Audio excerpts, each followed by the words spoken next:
My advice to other small career teams is really to just leverage your resources as efficiently as possible and to build those strong partnerships, both not only within your institution, but with local businesses or organizations. In a small team, collaboration is key.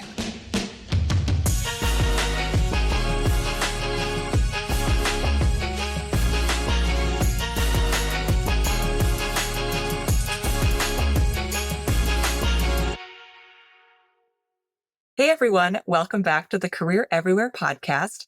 I'm your host, Meredith Metzger, and today I am joined by Nick Edwards, the Guided Career Advisor at Hardin-Simmons University in Abilene, Texas. Thank you for being here, Nick. Absolutely. Thank you for having me. I'm excited to be here. Yeah, me too. I'm super excited to talk to you today about a topic that I know is going to hit home for a lot of folks who listen to this podcast, which is how you have scaled career services there at Hardin-Simmons as a team of one. Yes, you heard that right, everyone. He is a team of one. He is out there doing the thing and doing a great job. So again, I know this is a challenge that a lot of folks in our audience can relate to, whether they are also a team of one or they just have a really small team. So I'm excited to learn more about how you scale your work, how you prioritize, how you use technology, honestly, how you stay sane, and whatever else you would like to add. So before I get into my questions, Nick, is there anything else you would like to add about yourself, your background, or your role there at Hardin-Simmons? Well, as far as my background goes, I've kind of had a very diverse background. I've worked in various industries, food service, retail. Worked 7 years correctional facility. Worked 7 years in public education, and now I am 2 weeks away from completing my first year at the higher education level. So I've definitely had a very diverse way of getting to where I am right now. But the thing I enjoy the most is that each of these experiences have really given me different perspectives, which ultimately can help lead to having better opportunities for students and helping them kind of find their career path. Here at Hardin-Simmons, we are definitely a very small private Christian institution where we serve approximately 1,100 undergrad and about 300 graduate students. So we are a very close-knit community. Got a really strong liberal arts program, especially in business, nursing, health sciences. And one of the things that we really kind of pride ourselves on is the emphasis on integrating faith within learning, which is really a central component and theme to the students and their experience here on campus. Yeah, I love that. Thank you for all that context. It's especially interesting to hear about your kind of non-linear path into career services. And it's funny because I find that to be the case for pretty much all of the guests I've talked to. Like there's no degree for career services in higher education, right? As far as I know. There's really not. So yeah, that's really cool. And if I recall in our prep call, you said you were an English teacher, correct? At the secondary level? Yes. I taught secondary English. Absolutely loved it. It was a small school district where I taught 9th, 10th, 11th, 12th, yearbook, junior class sponsor. I mean, all sorts of hats that, you typically have to wear in a small district. And then, of course, also, whenever we moved here to Abilene, I started teaching kind of like a career exploration class to 7th grade students, as well as robotics and manufacturing. So, I mean, tons of different industries. And I always like to joke around, the typical adage of jack of all trades, master of none kind of thing. Well, I imagine that gives you a lot of great and diverse insights that you can give to students. If they are not sure what they want to do in their career, be like, hey, it's about skills. Exactly. Yep. As long as you've got these transferable skills and, a desire to work, you are good to go. Yeah, absolutely. Yes. Cool. Well, Before I get into the specific questions about our topic today, Nick, I do want to kick us off with a question that I ask all of our guests here on the podcast. And that's, what does career everywhere mean to you? Absolutely. And I love that term and the question of career everywhere. To me, career everywhere kind of means that career development should not just be a one-time event or something that happens 2 months before you graduate and you come to the end of your academic journey. It's the ability to kind of weave in career readiness and exploration into every aspect of the student's experience from day one. It's helping students see their career path and see how their career growth happens in all kinds of places, from their classrooms through internships to the organizations that they're a part of, even down to the volunteer work. The idea of that I have is to really encourage students to build those skills, to build their network and explore opportunities at every stage of their education. So they're ultimately over prepared for whatever career path that they choose after graduation. Yeah, that's a great way to put it. I like your emphasis to it on, it's not just about career everywhere. It's like at any time, Exactly. ideally early. That would be in a perfect world. Yeah, right. If only everything was perfect, right? All right. So now I would love to dig into our topic today, which is again how you, Nick, scale your work as a career services team of one. So maybe let's start at a high level and then we can kind of dig into the more specific strategies here in a little bit. So I'm going to kick it off with the big question here. Okay. How do you scale your work as a team of one? Well, that's a very good question. And as I always say, I, being new to this realm of career services, I definitely don't always have the perfect answers. But ultimately, as a team of one, it's all about being resourceful, leveraging the tools and the partnerships that are available to me right now to really make the biggest impact I can on students. First and foremost, technology. Technology has been a big game changer for myself. It's really important to kind of keep it front and center in everything that I do.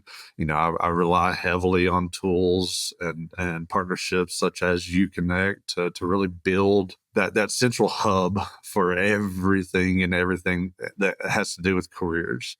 Kind of helps, streamline the communication and ensure that students can have access to anything and everything. With our, especially our untraditional students, as you said before, after cooking dinner, putting the kids to bed, doing their own homework, we need to meet the students where they're at, and sometimes that is digitally. And so technology is extremely important because we never know those challenges or other commitments that students may have after class. And it really just kind of helps me meet them where they are. Um, another key component is faculty partnerships. Being new to the university, this is something that I'm consistently trying to help grow. But I mean, faculty, they're the front line. They're the frontline advisors for students and often have the best understanding of their strengths and their aspirations. And so if I'm able to work closely with faculty members, I can ultimately integrate, career development conversations into those advisings, and course materials, which would then obviously help me reach more students. Okay. Yeah, I love that. It sounds like you're really, I mean, you have to use other resources. I mean, Absolutely. even if in an ideal world, every single one of Hardin-Simmons' students came into the office, that's what, you said 1,100? Yes, ma'am. 1,100 students to one career services advisor. It's not doable. So, It would make for a very long day. That's yeah, what? Yeah, I imagine. Cool. Yeah. So, kind of going back to the technology thing, you mentioned that you use. uConnect, for those who are listening who don't know, we're a virtual career center platform. So we kind of bring all of your career resources into one place, make it super accessible, easy to find, easy to use. So can you tell me a little bit about, I guess, why you went that direction? Like knowing you were a team of one and you had to reach over 1,000 students, how did that play into your decision making? Well, one of the biggest things was just having kind of, like I said, just that centralized hub for everything and anything. When I took the position, we had one dedicated page on the general website for Hardin-Simmons. And most of the links were down, the very kind of outdated. And so being able to connect with uConnect, it's helped streamline that communication. And I mean, I knew that I wanted to centralize the information for the students. We needed or a system where students could access those resources, they could schedule appointments, they could find job opportunities, connect with employers, all in one place without having to, you know, log into this service and pull up this service and attach this service to this service. It kind of helped streamline everything that I needed for the students in one place. Yeah. Yeah, that's great. I was looking at your virtual career center the other day and it just looks awesome. Oh, thank you. Um, and we hear that from a lot of folks, especially the thing about like pulling all of those resources into one place that makes it easy for the students to understand what it is. Because while, we in the career services field might be like, oh yeah, we know what Handshake is, what People Grove is, what, all Forage is or Parker Dewey, like we all know what that is. But a student isn't going to see, the word People Grove and be like, oh yeah, mentors. Okay. Exactly. They're going to be like, what's that? Am I supposed to log into that? So yeah, so that's great that you're using it for that capability. I'm curious, given that I'm assuming you probably have fairly limited resources as a team of one. So how did you go about deciding what tech to invest in? Oh, yeah, that's a great question too. So when I was deciding what tech to invest in, my approach was all about finding tools, like I said, that would make it help me help work with students smarter, not harder. You always hear the phrase, and that would ultimately help serve the unique needs of all the different students that we have. I knew that, like as I said, I wanted to make sure that to streamline all the information, making it easier for students to get what they need and when they need it. And so I had to really consider the overall ease of use for both students and myself. I'm obviously not a coding professional, so I'm having to create resources and get them uploaded and things like that had to be easier for me to use as well. So I mean, it just the tech had to be intuitive and accessible, especially since many of our students have busy schedules. Needed to be something that they'd actually engage with, not just another platform that is paid for and not used. I really wanted to make sure to also kind of keep in mind the long-term scalability of it. I wanted it to grow with us. So whenever new resources or new data is out, I can easily go in and work up through the features. And so just having that flexibility and adaptability were some of the key factors in making the right decision to go with uConnect. Yeah. Well, I'm glad to hear that it's been going well. Kind of on that note, what have been some of the results? Is it reaching those students at, odd hours? Is it helping at scale? Like, yeah, what have you seen? It's been a slow takeoff, but productive at the same time right now. Like, we haven't even been involved for a full year, but I've had more and more professors put it on their syllabi that, resources are available at and really pushing for the students to become more active, which thankfully they are. This semester we're seeing some of the highest activity on the website, and so it's exciting to see the growth and the foot traffic increase that we're having right now. Yeah, I bet it's a great foundation.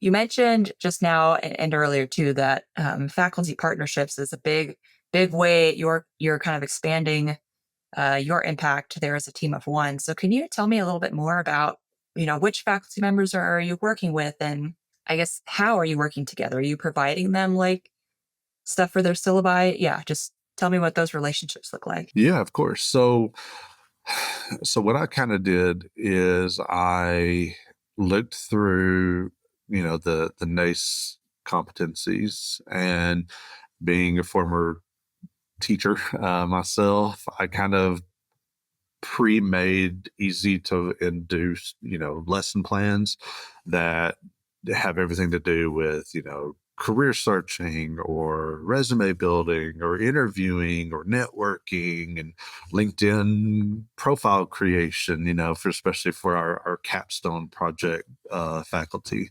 And so having those easy to copy and paste lesson plans have definitely helped. But I've had a lot of business faculty, communications, our health services, our nursing programs. They're all really using our services in that they're creating lessons where they say, especially for our juniors and seniors, soon to be graduates. To have a resume built and actually come in and have it reviewed with me personally. Those are some of the best ways that I've found to really work with faculty. Of course, I when needed can go in and speak with students in the classrooms or the such, but really the biggest impact has just been when the faculty realizes the importance for it and makes it a priority in their lessons. Yeah. And I imagine it means a lot to them too to have you reach out with some proactive things that they can do rather than being like, you need to do more, as if they don't have enough on their plate. Exactly, exactly. Yeah. Okay. Yeah. And I suppose as a former teacher, you get it. You know what they're dealing with. And All the things that yeah. are required. Absolutely, yes. So, you mentioned you have this work that you do with your uConnect platform, like keeping it up to date. You're doing this work with faculty. You do resume reviews. Are you also doing like a lot of programming or things like that? I'm just curious how much you're able to take on as a team of one. For sure, for sure. So I on kind of a daily basis, it is a lot of just the typical, res- uh, career research, helping students kind of pick a path and identifying, what workshops or what networking abilities need to be had to be successful in that career. Um, the resume reviews, the mock interviews, helping them create cover letters, working on presentation right now for pre-health students about how to just network in general, with creating their elevator pitch and utilizing LinkedIn and different networking opportunities that we have in and around Abilene. So really just kind of all encompassing anything that has to do with careers that the faculty aren't already teaching in their curriculum kind of falls in with what I do on a daily basis. Do you also do work with employers? Like, or do you have time to I, bring d- them in for things? And I do, and that's where I kind of work really well with the faculty. Just this last semester, I worked with one of the business and finance faculty members and brought in a bunch of alumni that are pretty successful in what they're doing right now. And so just having those networking capabilities it just has been really, really beneficial. Especially when I'm able to, or we're able to really bring in alumni to showcase, look, they were in your shoes and in your same seats right now 2 years ago, 3 years ago, 10 years ago. And look, based on their career choices, this is kind of what they do and have done. And so just working with faculty to kind of help put those together, and the business partners are so important to what I'm trying to accomplish here. Yeah, yeah, absolutely. So, kind of on that note, I mean, you just listed off like a ton of different things that you're doing all the time. It's just you. How do you balance like being in the trenches like that on a daily basis with bigger picture strategy and setting goals and whatnot? Absolutely, and it's definitely a juggling act. On any given day, I'm focused on providing support to students, whether, like I said, it's resume, job searches, career counseling, the like. But I also recognize that in order to be successful long term, I need to kind of take a step back and focus kind of on those bigger picture goals, such as building up partnerships with local businesses that may or may not already work with us, or creating sustainable programs, or even staying up to date with best practices and industry trends. All of these things are so important to the long, big time picture of the career service. And in order to balance both those daily tasks and strategic planning, it's really important that I just kind of create, those just clear goals to begin with, that align, not only with what we need immediately, which is students and providing them the services, but just long-term objectives. I just try to make sure to carve out specific times of the day and during the week to work on those things, whether it's planning events, collaborating with faculty, or one-on-one work with the students. So yeah, it's really just about finding that balance, between being present for the students, but also planning for the future students. Yeah, I speaking of the future, you mentioned in our prep call that Hardin-Simmons is really making a renewed investment in career services. So, knowing that, what are your goals and your hopes for the Career Center in the future? Do you hope to expand your team? That would be nice. So yes, Hardin-Simmons, they are kind of doing a renewed investment in career service as potentially part of our quality enhancement plan for accreditation, which we're still finalizing. So while I can't really dive into the details of it, it definitely presents some exciting possibilities.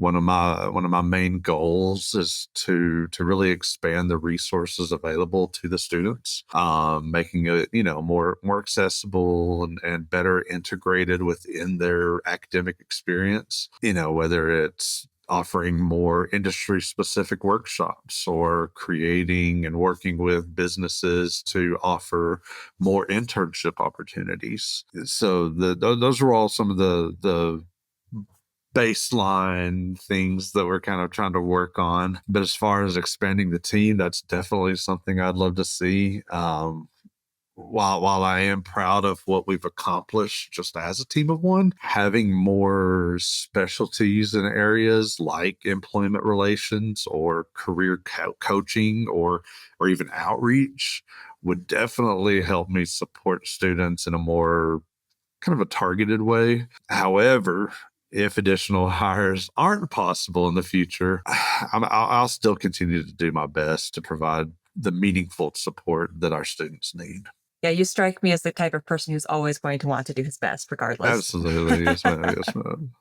I think that's just the teacher in me, I guess. Yeah, exactly. Well, it was funny when you were talking about your background as an English teacher. I was thinking, man, like those students, like your students at Hardin-Simmons are so lucky. So it's like, who better to help you with a resume and a cover letter than an English teacher who not only can make sure like your spelling and grammar are correct, but also knows Absolutely. how to tell a great story. Absolutely. Yes. That's definitely one of those transferable skills that has played a big impact on rewriting resumes and, like you said, telling the best story that they can. Yeah, 'cause that's what it's about. That's how do you communicate your story in, one page? It's Yeah, not exactly. easy. Not easy, as you know. So as you were talking about like wanting to expand your team someday, and again, right now it's just you. I am curious, how do you, with your investment in technology, how do you think about technology as it relates to like resourcing your career center? Like it's I'm assuming you had some funding and you had to decide, do I hire? Do I get technology? How did you think through that? So really, I knew kind of where the university was going in a certain path. I had known that in the past they have had more than one individuals in the career center, but then they kind of, took a step back, wanted to divert those funds elsewhere. So then it became a team of one. Um, and so I knew going forward that I was going to be a one man crew, and so I knew that I was not going to be able to do it all. And so that's when I recognized that I needed help, and that's whenever I'm very thankful that here in Abilene we have multiple universities. I mean, we have three universities here just in Abilene. We've got a junior college, we've got technical school. So I mean, we have an abundance of educational platforms. And so I know I was working with one of the career services at another university, and then that's whenever they kind of told me about the capability that uConnect had. And so I did the research and realized that I was sold. I mean, it was just so much that it was able to do, and just made it easier for me once I got the resources put in, because then I could focus my time on that one-on-one interaction with the students. Yeah. Yeah, I love that. It's something we hear from, a lot of our partners here at uConnect is that they use the uConnect platform to, of course, make sure all of those resources are available anytime, anywhere, and that's importantly up to date. Like you're not having to just manually update or write new blogs every day. Like we have content libraries that pull it all in and update it for you. And Um, I think that's one thing that I thoroughly enjoyed too, is just that, and that's what I always tell students, like, if you check the website today, great, but in a week or two, there's a ton more, you know, resources and articles and blogs and classes that they can take that are constantly revolving. And so it's really not one of those one-stop shop uh places and websites that they can go to, but it's ever evolving. And then that's one of the things that I've absolutely appreciated. yeah, because I mean that's what Gen Z expects, right? I feel like Gen Absolutely. Alpha is going to be even more so. Like, they want more and they want new. They don't want a static website. And they want it now. Yeah, yeah, exactly. Yeah, I you mentioned that you kind of regularly talk to folks at other higher ed institutions there in Abilene, which is really cool. There's so many so close to you.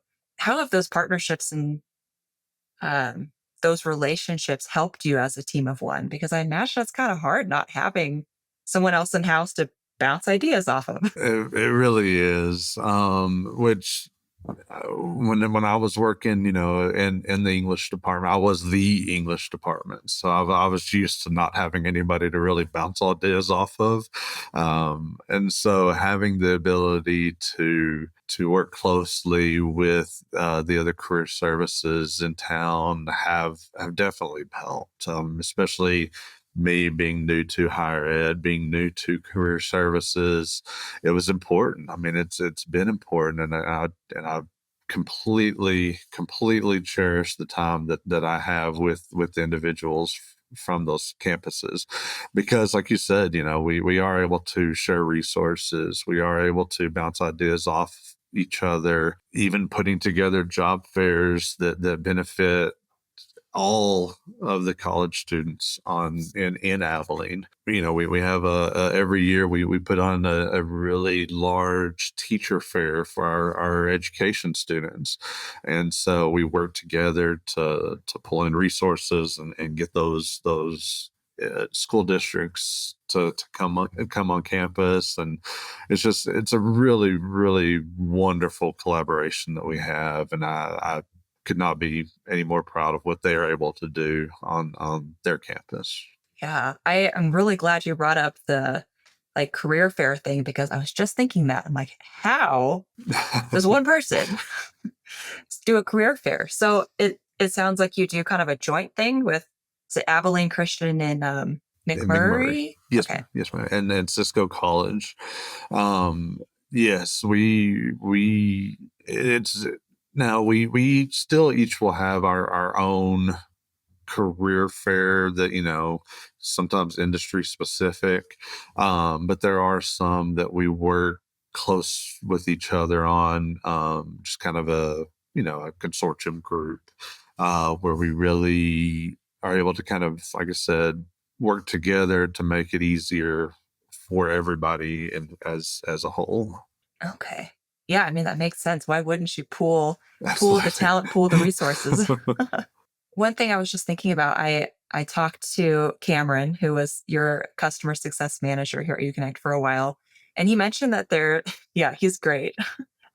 He actually lives near me, so every once in a while Oh, we go and awesome. work together. But he mentioned that there's a large student athlete population at Hardin-Simmons. So I was just thinking, I bet it's useful to have like the virtual career center for that. I mean, talk about a population that has a hard time getting into the career center. For sure, for sure. I mean, I think whenever now, like I said, we're a small D3 school, in hopes of obviously uh, moving up. But our student population makes up the most of our campus. At the beginning of the year, last semester, obviously, we had a little over 200 guys show up to play football, um, which is maybe normal for a D1 school, but for a small, like I said, 1,100 student population university, that's a lot. And that's just one sport. And so being able to provide this, like I said, the same services to those students that we would anybody that walked in the door is so important. And so that it just kind of goes back to meeting them where they are. And if after practice, after their homework, hopefully, and after anything else that they have going on in life, feel the oh, I need to work on my resume, but I don't know where to start. Providing them with those resources is so important. Yeah, absolutely. Especially with all the travel they've got going on too. Yes, Like it's hard. absolutely. So I'm curious, Nick, we've talked a lot about like the work side of your role there at Hardin Simmons, but I am curious how you personally like stay organized, stay sane, avoid overwhelm when there's so much that you could do and so much that you have to do, and it's just you. Well, that's kind of the big ticket question. Staying sane as a team of one, and some days it feels like a miracle. It really does, and it really, to me, it comes down to three things: staying organized, realizing when to set your boundaries, and knowing when to just tap out for a moment to save the sanity. I lean heavily on my calendar and task management tools and the such. If I didn't have them, then I'd probably be buried under a mountain of sticky notes, which if you saw my office, I typically do anyway, still. And so I'm helping, using those test management tools, and my calendar really helps me kind of break down and prioritize urgency. Um, Because really, I mean, it's a fine line between tackling everything at once, and which will lead to insanity, Right. or planning ahead, which is really crucial. As far as setting boundaries, and this is one thing that I had to learn very quickly, and that's learn when to say no and how to say no. I don't want to say that I've always been a people pleaser, but in a way, kind of yes. And so it's easy to kind of feel like you need to say yes to everything. But I've learned that I can only do so much as a team of one. And so when I've kind of hit that limit, or I've got too many things involved in one day, I just either have to delegate or work with faculty and staff on ways to kind of limit and help lighten that load in some way. And so, and then of course, learning when to kind of just tap out. I honestly have learned that it's really important to take time for breaks throughout the day. You can never underestimate the importance of what, a short walk around the building, or walk up and down the flight of stairs, just to kind of do a mental reset, and the impact that it can have on your day, and the difference between being overwhelmed and just kind of handle it. So that's kind of how I end up uh, staying sane, are those three. Yeah, that's great advice. I think I need to take your third piece of advice more to heart and like get outside and go for a walk. And I always think I'm like, I should do that. I work from home. It's easy to just go outside. And yet I always forget. But so yeah, I mean, sometimes you're in the groove and you're just going, and it's before you realize it, 3 hours have passed, and you're still, yeah, I completely understand. Cool. Well, Nick, what advice would you give to other small career teams or teams of one on how to be most effective in supporting students? Yeah, absolutely. So my advice to other small career teams is really to just leverage your resources as efficiently as possible, and to build those strong partnerships, both not only within your institution, but with local businesses or organizations. In a small team, collaboration is key. I mean, partnering with faculty to integrate career services into their coursework has been a huge game changer for my office.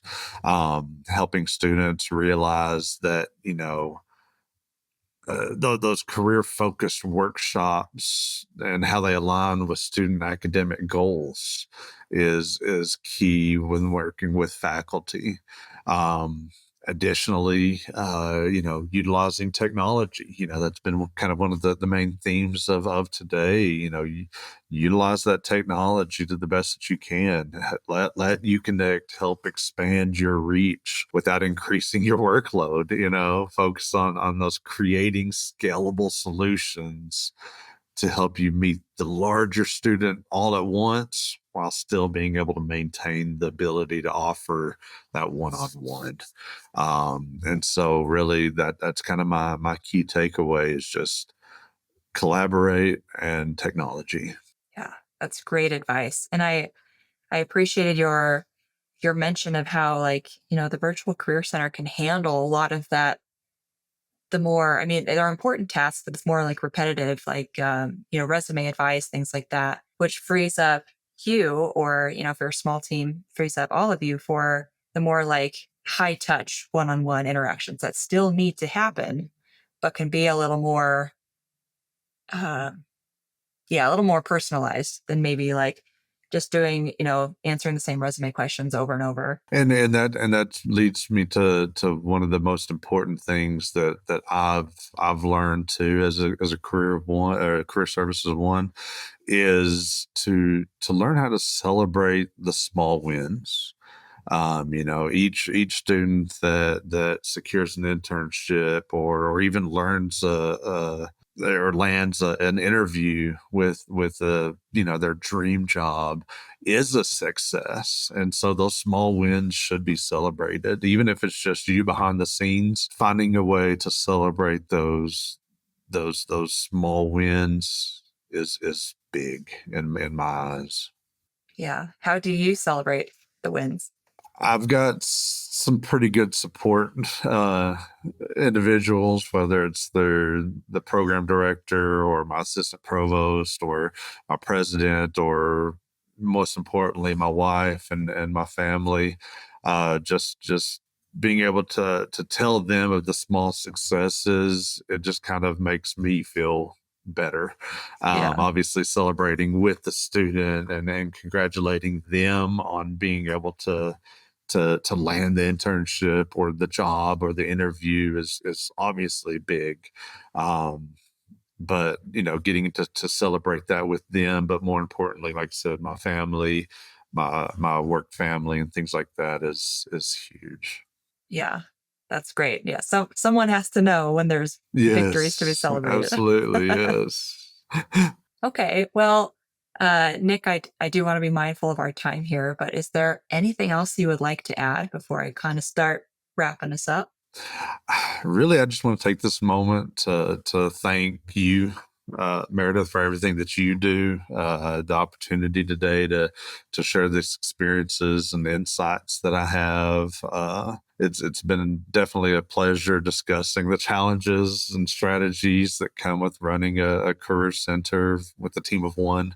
But also a big thank you to uConnect for providing the valuable platform that helps me do what I do, and especially thank and appreciate those here at Hardin-Simmons, for allowing me to do what I do on a daily basis. So I appreciate everybody for this chance to be a part of this journey. Awesome. Well, I appreciate that, Nick, and thank you for taking the time to come on today. You're my first interview since coming back from maternity leave. So thank you Oh, for making I it, feel special. yeah. Thank you for making it fun and easygoing. I appreciate that. Yes, absolutely. My pleasure. If anyone listening or watching would like to connect with you or learn more from you, where is a good place for them to do that? So obviously, two ways. One of the easiest ways is just to reach out through LinkedIn. Pretty easy to search for, or even just through email. My email address, just nick.edwards@hsutx.edu. Um, Love to connect and speak with people, bounce ideas off of any individuals, whether they've got a career service of 30 or one. Um, Love to work things out and share ideas. Okay, great. And again, for those who are watching or listening, I'll be sure to include links to Nick's LinkedIn profile and his virtual career center and his email in the show notes so you can find all of that stuff easily. Okay, so Nick, at the end of every interview, I like to do this answer a question, leave a question thing. So I'll ask you a question our last guest left for you, and then you will leave a question for the next guest. So our last guest was Dave Mary of Suffolk University in Boston, and he left this question for you. How do you measure success in your outcomes data beyond placement rate? Oh, Dave, that's a good question, and I had to really think on this one.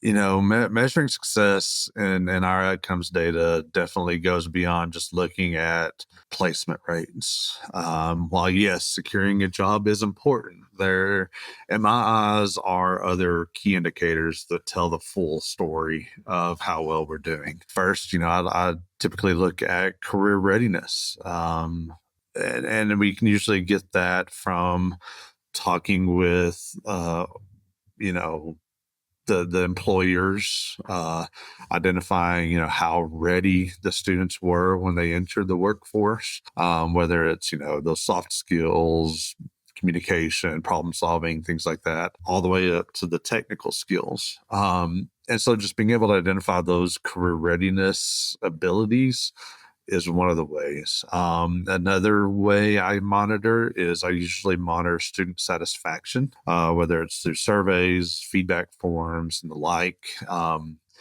That's kind of where are students really feeling supported and confident in their career paths. If they're satisfied with career services, then the resources that we provide, they're more likely to be successful in the long term.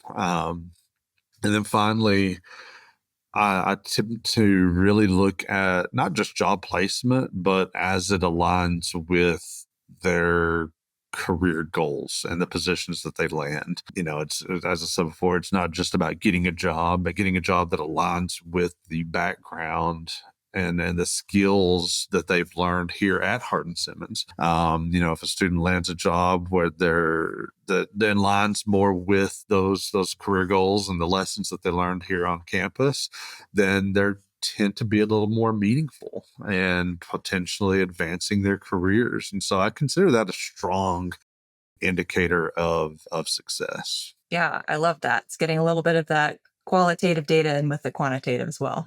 Yes, yes. Okay, well, Nick, what question would you like to leave for the next guest? So my question would be, if you could give one piece of advice to a student entering the job market for the very first time, what would it be? That's a good one. Definitely one that's relevant to like everyone who listens to this podcast. Yes. Okay, great. I love that question. I'll have to let you know what the answer is. Yes, please. Yes.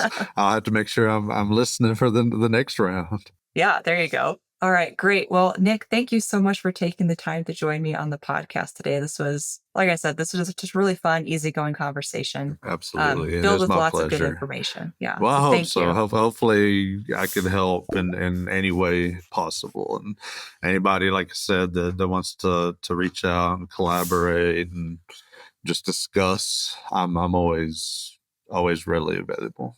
All right. Well, we'll definitely make sure that folks have your information so they can reach out if they want to. Absolutely. Thank you.